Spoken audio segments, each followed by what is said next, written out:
Regresamos a 360 grados y en este momento vemos las imágenes del ex vicepresidente Francisco Santos, por supuesto, que ya me va a contar él si tiene aspiraciones presidenciales y cómo son.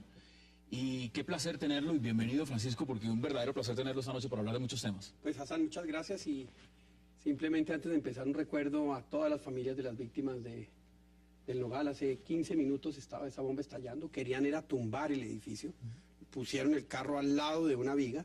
Si se revienta la piscina, el edificio se hubiera caído abajo y las víctimas habrían sido muchísimas más y pues... ¿Y ustedes reaccionaron inmediatamente porque estaban en el gobierno? No, pues claro, no es uno de los momentos más difíciles del gobierno y pues era uno de esos retos de estos señores que dicen que no hay víctimas, que las únicas víctimas de todo esto son ellos, que el resto, que el Estado son victimarios, y uno ve precisamente esto y de verdad le duele uno por...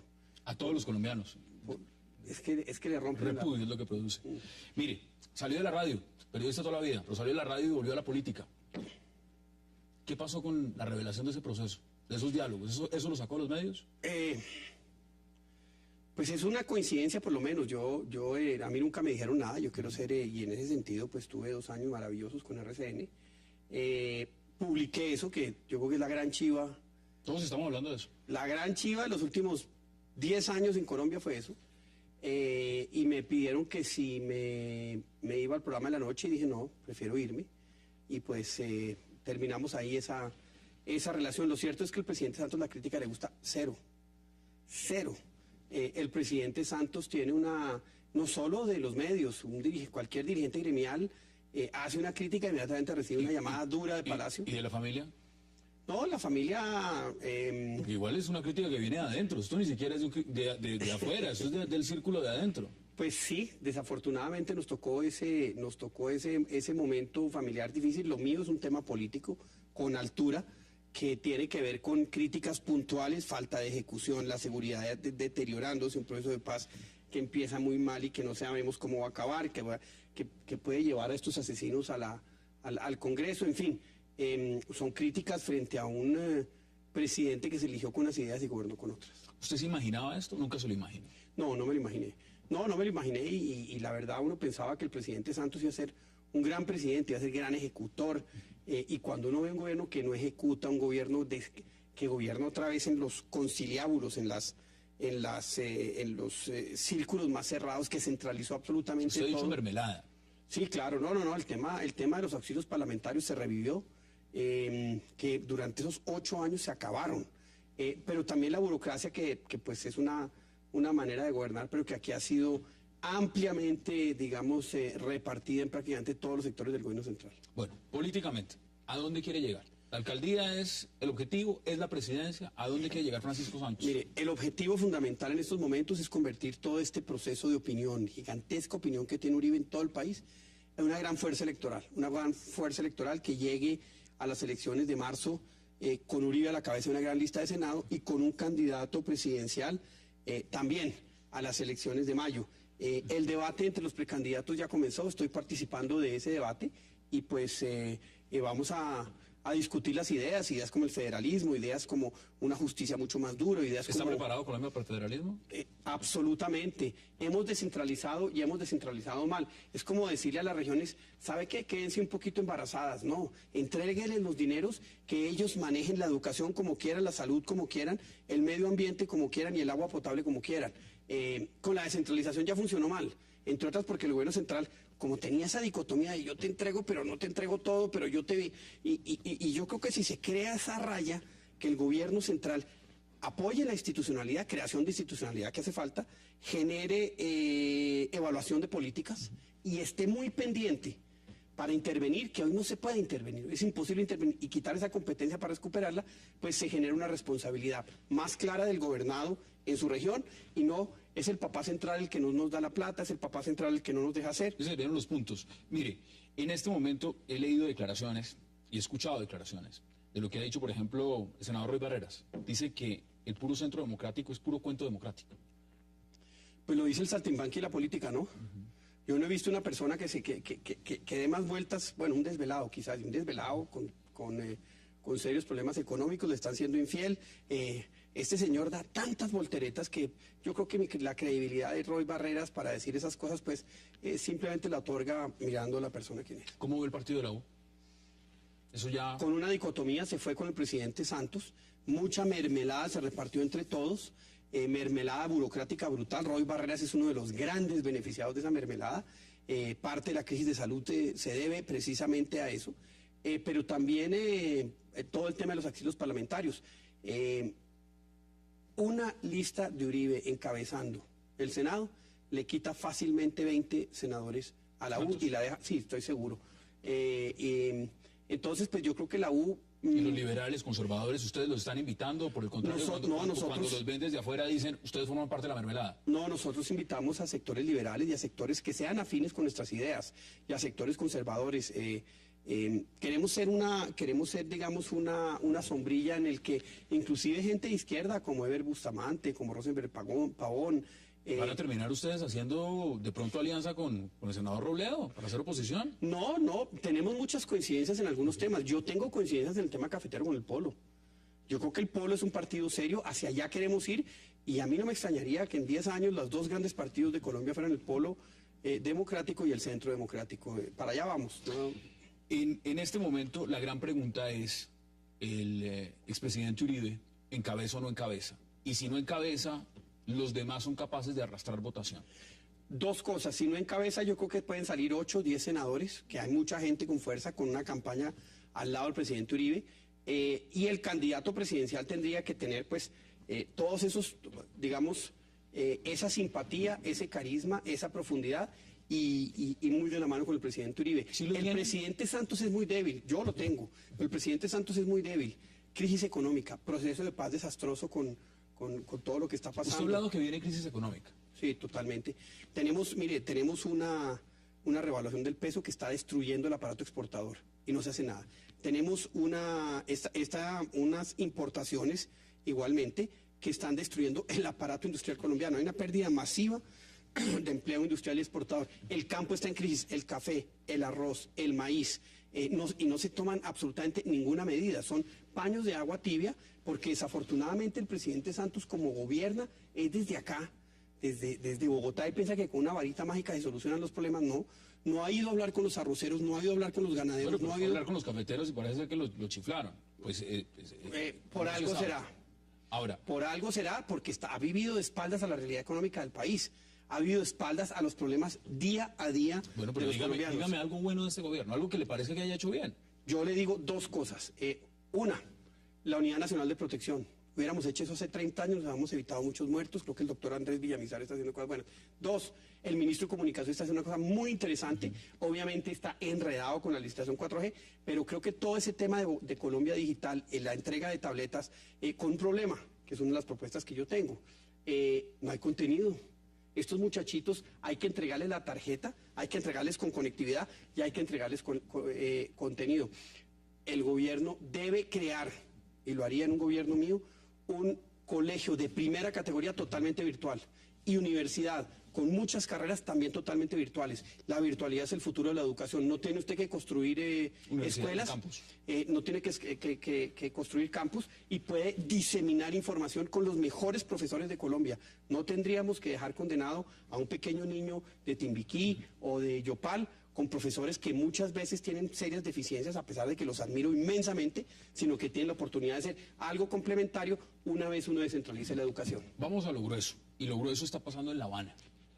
Ese proceso de La Habana del que usted ha sido tan crítico, ¿qué es lo que más le preocupa? En este momento estábamos viendo el tema de las víctimas, otros están preocupados por el narcotráfico, otros por el tema agrario. O sea, ¿qué es más la participación en política? ¿Qué es lo que más le preocupa? A mí me preocupa que los 3 principios básicos que generan la posibilidad de una reconciliación, la reparación, la verdad y la justicia, no están por ningún lado. No aparecen. No aparecen por ningún lado. Si usted oye el discurso de las FARC, ¿cree alguno de ustedes que va a haber algo de reparación? Absolutamente no. ¿Cree ustedes que en algún momento dado, y estamos viendo lo del Nogal, las FARC van a aceptar la autoría y decir nos arrepentimos? Jamás lo harán. O muchos otros atentados que han cometido, las masacres como como la masacre de la Chinita, en fin, una cantidad de hechos que este país y que a veces los jóvenes de hoy en día no conocen esa parte dificilísima de la historia, pero que es una realidad, los secuestros, los mutilados, los desplazados. No, por eso. Entonces, no vamos a tener nada de las cosas que va a generar una reconciliación. Esto parece un acuerdo simplemente para quitar una marca, porque el otro tema es que una vez esto se haga, no vamos a vivir en un país en paz. Que nadie piense que eso va a ser así. Yo sé que lo están vendiendo así, pero la verdad es que no va a ser así. Y la administración de un proceso de reinserción, entre otras, ¿dónde van a entregar las armas? ¿Cómo va a ser la entrega de armas? Para no hablar de ver esos señores en el Congreso. Cuando estuvo usted en el gobierno de vicepresidente, ¿en algún momento se sentaron o pensaron negociar con las FARC? ¿O se sentaron en algún momento? Mire, el presidente muchas veces abrió las puertas, empezando con el discurso de la victoria. Todo el mundo sorprendió cuando dijo, yo quiero que Naciones Unidas y el señor James Lemon se queden en Colombia a ver qué posibilidades hay de abrir puertas con las FARC. Pero habían condiciones. Primero, cese de hostilidades y de fuego total por parte de ellos, no bilateral. Mire, los procesos de paz, que a mí me parece que salieron muy bien, de los 80 y de los 90, empezaron con una zona de concentración y se metían todos allí y una vigilancia estricta del Estado. Esos funcionarios, si usted mira la negociación con las FARC, Tlaxcala, Caracas y el Caguán, el Caguán y el otro proceso de Belisario Betancur, pues como no había cese al fuego, pues continuaron matando y asesinando. Ahora siguen haciendo lo mismo con una supuesta agenda de 5 punticos que cuando usted ve las declaraciones la amplían acá, la amplían allá, ya están hablando de política petrolera, ya están hablando de política minera, porque eso está en el campo. No, pues es que es el modelo económico, realmente. Entonces, ahora, yo ya le voy a preguntar por el tema de reforma agraria, lo que están pidiendo, pero ¿y qué pasó con el ELN? Porque también se sentaron con el ELN y no se avanzaron en esas negociaciones. Aquí estuvieron unos representantes de ellos y dijeron que la culpa había sido de justamente el comisionado de paz Restrepo. ¿Qué dice usted frente a eso? No es cierto. Yo conozco hasta dónde se llegaron esas negociaciones y el ELN nunca se ha decidido. Mire, el ELN ha sido... yo no sé cuál es el problema que tiene decisión y no toma la decisión de ir allá.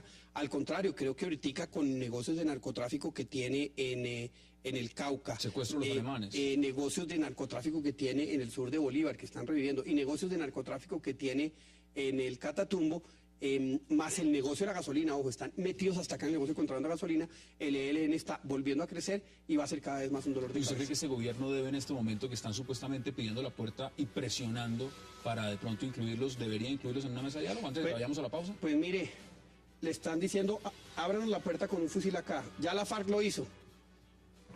Yo personalmente no lo haría. Hagamos la pausa y ya regresamos para seguir hablando, por supuesto, con el ex vicepresidente de Colombia, Francisco Santos.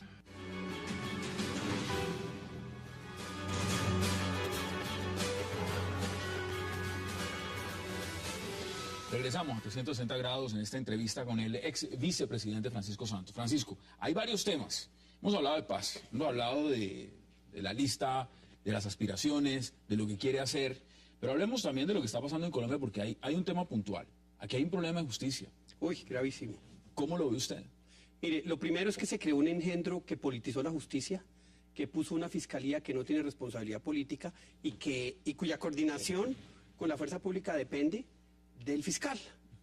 Yo me acuerdo muchas veces en el gobierno rogándole a los fiscales que por favor pusieran fiscales especializados en Sucre, en otros lugares para combatir las BACRIM. Los ponían 15 días y desaparecían. Es fundamental devolver la fiscalía o poner la fiscalía en el Ejecutivo. Es absolutamente fundamental y que la fiscalía sea parte del Poder Ejecutivo, se le quitan las funciones jurisdiccionales, pero que sea el presidente responsable del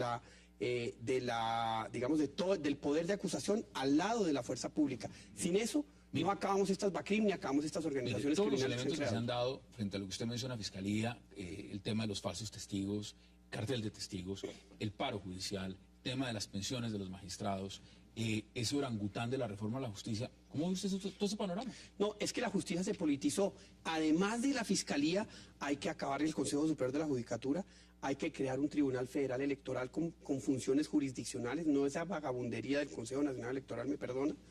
Hay que quitar esa función, la función electoral al Consejo de Estado y hay que crear una supercorte vitalicia con los mejores magistrados que sea la que juzgue a todos los aforados, incluyendo Contralora, Procurador, magistrados generales, presidente, vicepresidente y miembros del Congreso.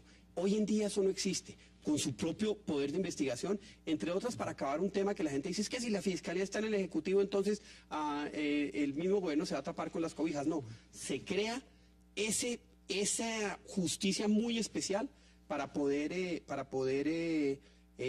acabar con ese o no dejar que prospere, digamos, esa crítica. Pero también hay que cambiar muchas cosas, hombre. No puede ser que aquí un menor de 15, 16 o 17 años ponga una bomba y pase 3 años en la cárcel. Hay que revisar eso. Muchachos de 14 años para arriba podrán ser juzgados como adultos. Creo que eso es muy importante. Y hay que revivir una justicia que funcionó para combatir la delincuencia, como es la justicia regional, la de los 90, la que combatió a Pablo Escobar. Una justicia especializada, una justicia nacional, una justicia con unos términos distintos y una justicia que le permita a usted en zonas de rehabilitación que hay que revivir con todo su ordenamiento constitucional, como las que tuvimos en Arauca y como las que tuvimos en Sucre, volverlas a poner en distintas zonas durante tiempo, y ahí opera esa justicia regional. Usted el Cauca no lo resuelve con lo que hoy hay. ¿Con ley indígena? No, tampoco lo resuelve. Usted el Cauca lo resuelve donde está lleno de milicias, donde con una justicia especializada, dedicada a destruir esas organizaciones durante un tiempo, una justicia dura con todas las garantías, pero que trabaje de la mano de la fuerza pública. Si no hacemos reformas profundas a la justicia... Si tratamos de ver esa reforma, lo que pasó. Mire, otro punto. Anoche estábamos debatiendo acá lo de la Drummond, el tren minero. El gobierno del expresidente Uribe, por supuesto, donde usted fue vicepresidente, el tren minero fue impulsado. Y además acá se está haciendo un gran esfuerzo también con el tema de la minería. Pero hay profundas críticas en el tema ambiental, de cómo se han manejado las licencias, de cómo se dieron las concesiones, de qué es lo que está pasando. ¿Cómo ve usted el tema de esa minería extensiva en Colombia? Mire, debe ser una decisión regional. Eso no puede ser una decisión de que a 1.000 kilómetros de distancia decían que aquí no hay esto, aquí no hay lo otro. Una decisión regional con autonomía ambiental regional y con un control severo por parte de la nación. Pero si usted, el Meta, quiere producir 2 millones de petróleos, quiere ser el Arabia Saudita de Colombia, deberían tener la posibilidad. Yo creo que el desarrollo de este país no arranca desde Bogotá. Bogotá es el gran freno. Es el gran freno. Usted desamarra las regiones y ahí usted puede lograr que de abajo para arriba se cree toda la interconexión económica de desarrollo que hoy en día está truncada. Miren, le da una vergüenza ver los funcionarios públicos. Yo hablaba con el alcalde Pereira y me decía, mire, yo me gasto un pasaje o a veces 2 pasajes a la semana para ir a Bogotá a sentarme en la escritura que me aprueben un papel. Eso no puede seguir siendo así. Las regiones tienen que tener toda esa autonomía y eso solo produce un país federal. Y con eso usted empieza a manejar mucho mejor el control de los grandes contratos para que las cosas funcionen como tienen que funcionar. Hoy con el sistema que tenemos, creo que el Ministerio y la Agencia Nacional Ambiental, que ha sido un desastre, no por estructura, sino creo que por la composición, se enteraron de esto bastantes días después.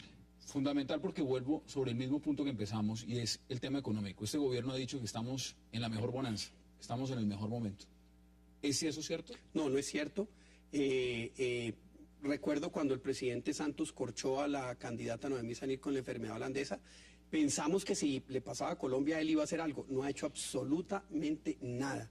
Tenemos una enfermedad holandesa brutal que está acabando con el empleo exportador. Tenemos crisis en el sector cafetero, pero además es que creo en el sector arrocero, el maíz, la cosecha de maíz del año pasado no la han recogido. En fin, hay sector por sector en una crisis. Tenemos TLCs y no nos hemos preparado para ellos. 2 años en los que absolutamente nada de lo que hemos debido ajustar se ha debido hacer. Si aquí no montamos una política industrial, el Estado poniendo plata para crear sectores de talla mundial que dejamos nosotros en el 2010 con en el gobierno del presidente Uribe y mío, montado, este país no sale adelante. Necesitamos una política industrial y una política de protección. Se nos acaba el tiempo, pero no puedo dejar de dejarlo ir sin preguntarle. La semana pasada, o esta misma semana, hace unos días, fue el tema de la publicación de esas fotos de estos militares asesinados que el expresidente Uribe puso en su cuenta en Twitter, y la pregunta es muy puntual para los que están en el centro democrático.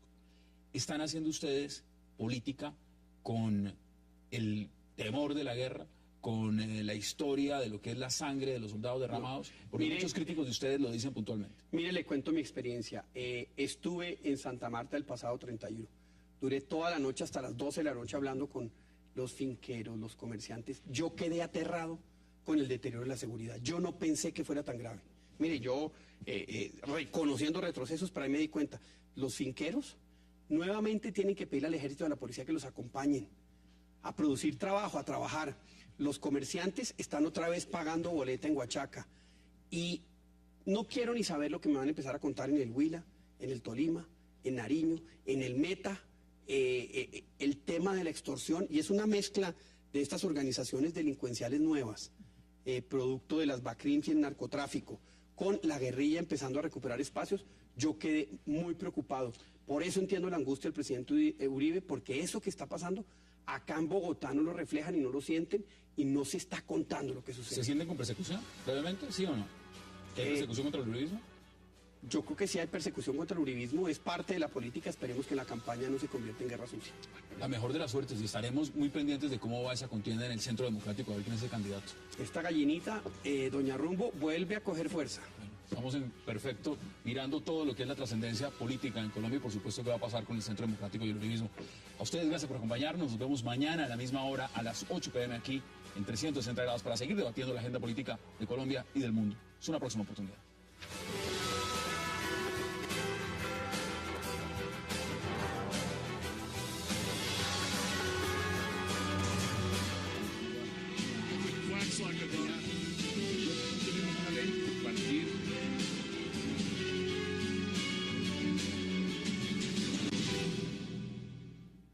Pero el presidente Santos tiene no solo de los medios, cualquier dirigente gremial hace una crítica e inmediatamente recibe una llamada dura de Palacio. ¿Y de la familia? No, la familia... Porque igual es una crítica que viene de adentro, esto ni siquiera es de afuera, eso es del círculo de adentro. Pues sí, desafortunadamente nos tocó ese momento familiar difícil. Lo mío es un tema político con altura que tiene que ver con críticas punto. Estos señores que dicen que no hay víctimas, que las únicas víctimas de todo esto son ellos, que el resto, que el Estado son victimarios. Y uno ve precisamente esto y de verdad le duele uno por... A todos los colombianos. Es que le rompen repudio es lo que produce. Mire, salió de la radio, periodista toda la vida, pero salió de la radio y volvió a la política. ¿Qué pasó con la revelación de ese proceso, de esos diálogos? ¿Eso lo sacó a los medios? Pues es una coincidencia.